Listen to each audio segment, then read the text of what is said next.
Gandang araw, kabugtaw. Ang pamagat ng episode natin ngayon ay Godot left the group. Kuha sa Waiting for Godot ni Samuel Beckett, isang play na unang pinalabas noong 1953. No, may mga pronunciation, Godot, pero ako, or Godot, I like to pronounce it as Godot. Well, yung play na yun is about the existential angst, about absurdity, ang pagkawalang saysay ng buhay, no? Na walang kwenta ang buhay, walang saysay. Tungkol to sa dalawang lalaki, yung isa ata was mob, no? Yung isa naman depressed, si Estrigon, saka si Vladimir na may hinihintay, pero yung hinihintay sila, naghintay, pero hindi dumating si Godot.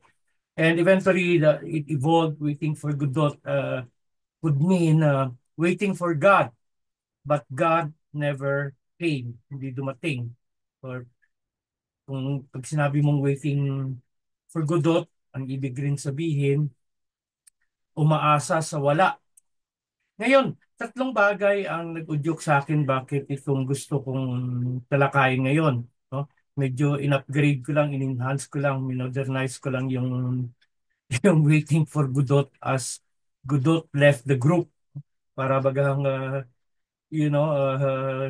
kung ayaw mo na sa group, you leave the group. That play itself, Waiting for Godot, was really, I don't know if you can use the word terrible, pero nakaka-depress. Nakaka-depress, no? Yung play na yon, parang yung sinasabi ng mga friends, it gives me the kafar, or the blues, no? Depression. Ito mas malala pa. Doon hindi dumating si Godot. Ito naman si Godot left the left the group. Wala na. Tatlong bagay na gudyok sa akin. Una, yung rally ni Trillanes sa Candilima sa EDSA Shrine. Pangalawa, yung ah, sinabi ni BBM na Duterte is lying. Kung sinabi ni Duterte may blanco doon sa BICAM report, ito naman si BBM bangag talaga yung sa General Appropriation Act naman ang sinabi niya, hindi naman sinabi ni Duterte yun. Pangatlo, yung sloganeering ni Trump, inaugurate lang, subukan kung ipagtagpi-tagpi ang tatlong ito. Una, yung pre-rally ni Trillanes sa Kadindiliman na nilangaw doon sa exercise ng purpose ng prayer rally ay sa impeachment ni Vice President Sara Duterte. Ewan ko ba anong pinanalangin nila na ma-impeach si Sara. Nakakatuwa, no? May nananalangin din na huwag ma-impeach si Sara. May nananalangin ma-impeach si Sara. Sino bang pakikinggan ng Diyos? O nakikinig ba ang Diyos? O may Diyos ba? Subukan nating sagutin yan. Kasi ito nga, Godot left the group, no? Ah, ang INC nag-rally na rin. Congratulations sa INC. Buti pa kayo. Ang Katoliko, tahimik pa rin. Baka busog na o wala pang utos sa CIA handler nila. May mga haka-haka kasi na ang Catholic Church dito sa Pilipinas through the Papal Nuncio is controlled by the CIA. Well, the Vatican is really in line with the status quo, ano. Noong panahon ni Cardinal Sin, patawag siya ng patawag ng prayer rally, and that serve a political purpose. No? That was a show of force. In fact, may nagsabi sa akin na former National Security Advisor na marami ding alam na itong rally ng iglesia, simula pa lang yan. Marami pa ang darating sa January 31 ata, magra-rally din, 8 bishop daw, 2,000 priests, tungkol naman to sa budget, no? Pinakakurap na budget sa sayan ng Pilipinas. So, tingnan nyo paano ginagamit ang Diyos, no? Na sa kanilang interest. Pangalawa, yung sinabi ni Duterte, ni dating Pangulong Duterte na parang blank check ng budget, sinabi naman ni Bangag na si Duterte pa nagsisinungaling. Alam naman natin, sinungaling yan si Bangag na yan. No? Para bagang wala ng hustisya, wala ng kaayusan ang Pilipinas. People just lie like they Di ba, may impyerno pa kaya? No? Pupunta ba kaya sila sa impyerno? Totoo ba ang impyerno? No? Pangatlo, yung sloganeering ni Trump, the changing the Gulf of Mexico to the Gulf of America. Makakain ba ng mga Amerikano yan? No? Make America Great Again. Alam niyo ako, fina-follow ko si Jeffrey Sachs, isang economic professor sa Harvard, saka si Richard Wolff, mga economist din, professor din ng economics sa University, UMass. University of Massachusetts. And they say that the decline of America is irreversible. No?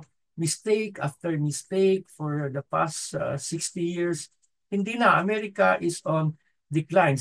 Simula pa nung panahon ni Nixon, nung dineclare niya yung Nixon shock na hindi na yung gold ang basihan ng US dollar, kundi ang dollar mismo. Overnight, tumaas ang presyo ng ang value ng dollar, no? And many nations followed suit. Pero wala na yun, tapos na yun. In fact, nagbumirang yun sa Amerika kasi nagmahal ang labor, so nag-alisan ang mga kumpanya pumunta ng South America, Brazil, and most of all, dami pumunta ng China. Kasi mura ang sahod, tapos very skilled ang workforce. Kahit yung ang pangalan nun, yung CEO, hindi si Zuckerberg, hindi si Steve Jobs, lately lang, yung CEO ng Apple, no? Sabi niya kaya doon pa sila they prefer China because of the skill of the workers in China. Noong first term ni Trump, gusto niyang pabalikin tong mga kumpanyang ito, na US companies, US factories na nag-alisan. Too late na. Market decision yan eh. Ba't naman sila babalik dyan? Mahal ang sahod dyan. Laki pa ng tax, no? Ito ngayon, gusto niyang ibalik yung car manufacturing because totoo nga naman, once upon a time, US was the leading car manufacturer in the world. Pero ngayon, wala na. Talo na sila ng China tsaka Japan.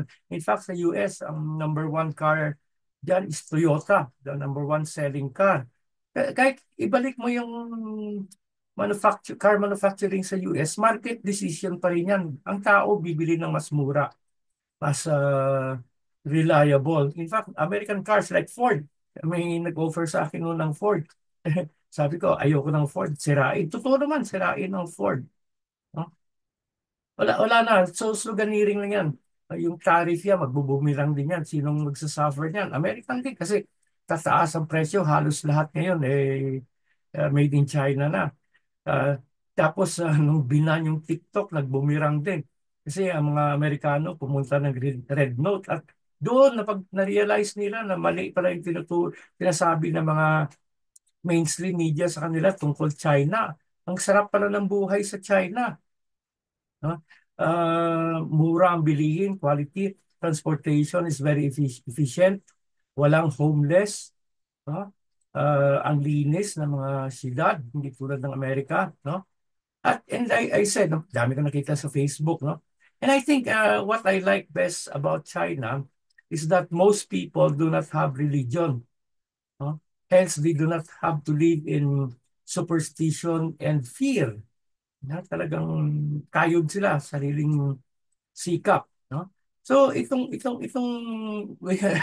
Godot left the room kasi para bagang ang sitwasyon na nakikita ko sa Pilipinas ngayon, mga Pilipino umaasa sa wala, naghihintay ng milagro. Kung hindi darating ang milagro, kahit si Jesus noon, sabi niya, oh, this generation is always looking for a sign. Itong henerasyon na yun ay laging nag-aabang ng milagro. Yun ang gusto nila. Yun ang habol nila. Sabi nga ng Jesuit moral theologian na the late Vitaliano Gorospe, that the Filipino faith is thaumaturgical, magic. No, that's with a wave of a wand or snap of a finger, God will change everything. No? Eh, kaya nga naghihintay sa wala because we are working on an inadequate cosmology, pananaw. God will never lift a finger, no, to remedy our situation. It's our mess. No, we have to fix it. Ah, pero may Diyos ba talaga? No? Diyos, Deus, no? Um, Alam nyo, sa pananaliksik ko, as an academic kasi, importante sa akin sa ang ebidensya eh. Ah, sa mga believers dyan, I respect your view. I hope you respect my view. But this is the result of my research. And I'm also very convinced. No? Like Siddhartha Gautama, he said there's no God. By God, a person, yung lalo na yung puting buhok, nakaputing damit, may puting balbas. No? But there is an absolute, there is something that governs the universe, the cosmos. Si Parmenides, he called it logos, parang governing, controlling the cosmos. Si Parmenides tawagin nous, a mind, intelligent mind. No? Aristotle's concept of God is not a person, but uh, God does not even know its creator, but a force. Parang yung force sa Star Wars or Aristotle's concept of God is like the Hindu concept of Brahma, the governing force of the cosmos or the force in Star Wars. Ito namang God as a person, kasi ang God as a person is only limited to the Abrahamic religions. Itong Judaism, Christianity, and Islam. No? Ang Christianity, nag-imagine pa, ginawa pang tatlo ang Diyos sa isang tao, God the Father, the Son, and the Holy Spirit. Ano? Uh, God as a person, I believe, was a result of a cargo cult experience. Pag sinabi mong cargo cult, noong Second World War, gumawa ng landing strip ang mga Amerikano sa isang island sa Pacific. Nung lumapag yung mga eroplano nila, mangha-mangha yung mga natives na nakatira doon. Akala nila bumaba yung mga Diyos sa langit, sakay ng mga lumilipad na bakal. No? Tapos mapuputi sila, blue ang mata, terrible weapons, delicious food. No? Uh, nung pagkatapos ng gera, nung umalis ang Amerikano, ang mga natives gumawa ng replika ng eroplano made of bamboos and nipa. And they begin to offer food, sacrifices, praying that the gods will come back with their delicious chocolates and corned beef. No? Kung nanonood kayo ng Ancient Aliens, no, this could have what happened. Our ancestors had an encounter with extraterrestrial and constructed a religion around it.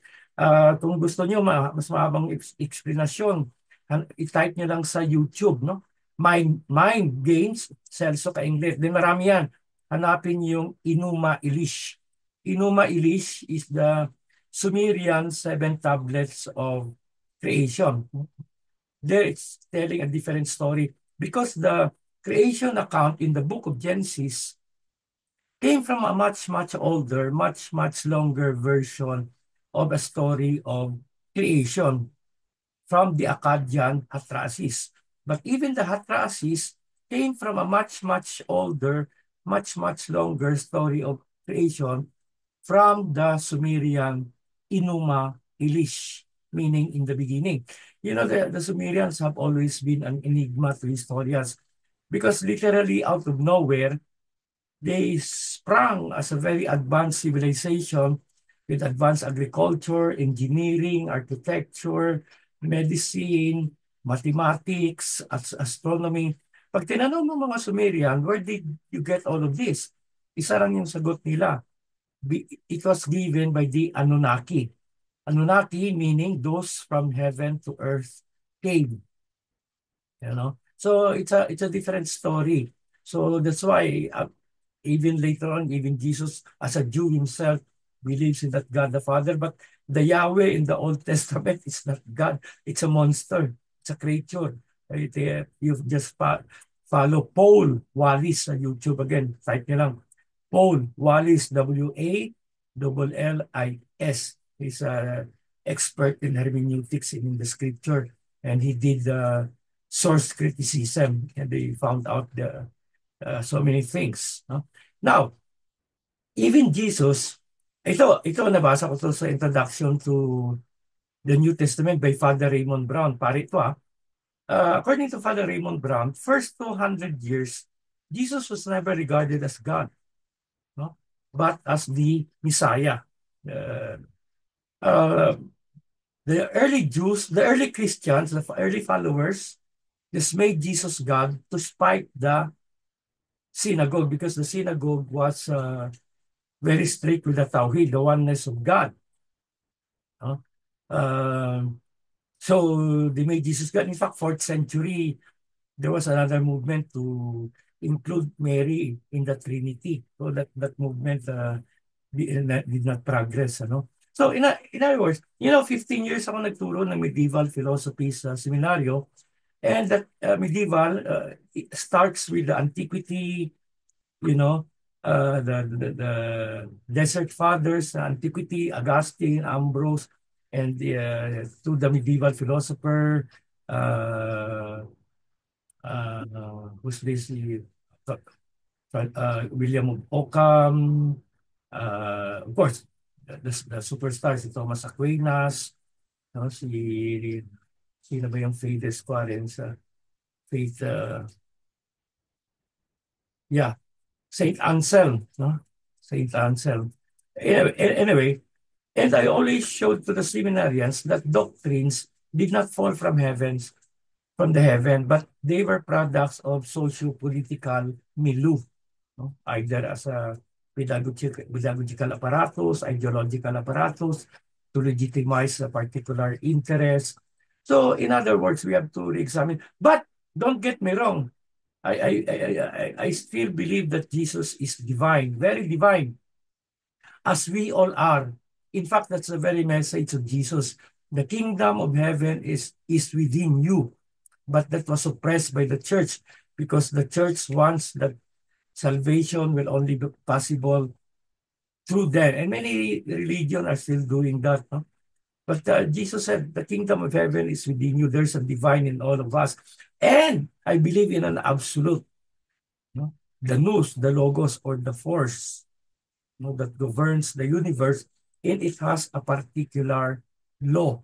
No, kahit si Thomas Aquinas, his concept of the natural law, which is the rational participation in the divine eternal law, which was, of course, misinterpreted by the Thomists hanggang sa dumating na sa birth control and everything. A very far interpretation of Thomas' concept in the natural law. In other words, there is something, no? Or you might call it karma, the law of karma, or the law of physics, whatever. No? The third law of motion of Isaac Newton. And every action, there is an opposite reaction. So, kaya, minsan, ewan ko kung naawa ako or actually, wala akong pakialam, no?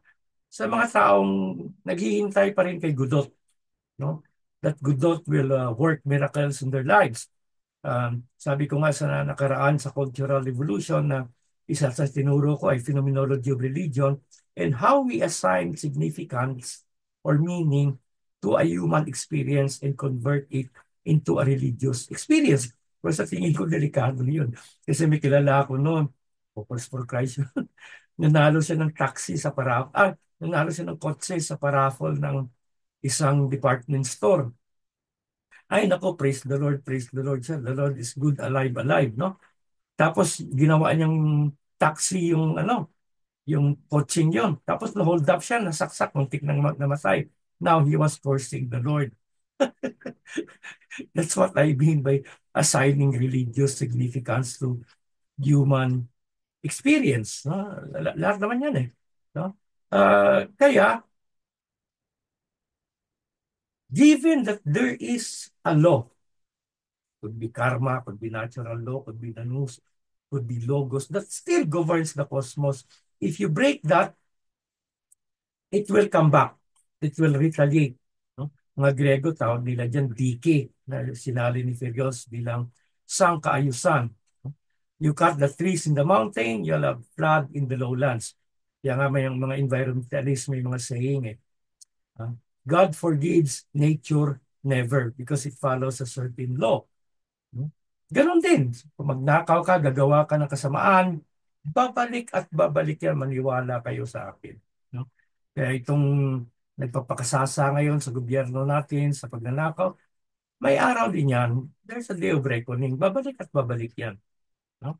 Maaring hindi dito. Because ako, I believe in an afterlife. But what is that? I do not know. Kung yung theologian pa nga na si Skelebix, sabi niya, well, I leave it to the element of surprise of my faith when I die. Huh? I believe in that. I believe in that. Could be reincarnation, you'll be born as a worm, or even without the afterlife, here and now, I don't think these people are happy. Kaya nga nakaw ng nakaw because their heart is empty. But at the expense of the people. Kaya tayo mga Pilipino, karamihan sa atin, huwag na tayo maghintay kay Godot kasi Godot left the group already. Hindi na darating yon o wala na pakialam yon. No? Kung gusto natin na masenso ang buhay natin, it is our mess, we have to clean it up. No? Makibaka tayo, huwag tayong matakot. No? Yan ang sigaw ng 70s. Makibaka, huwag matakot. Huwag ka nang umasa sa wala o parang si Juan Tamad na hinihintay mahulog yung bayabas. Huwag ka nang umasa ng milagro. If you want to fix this country, you have to fight. You have to work for it because Godot already left the group.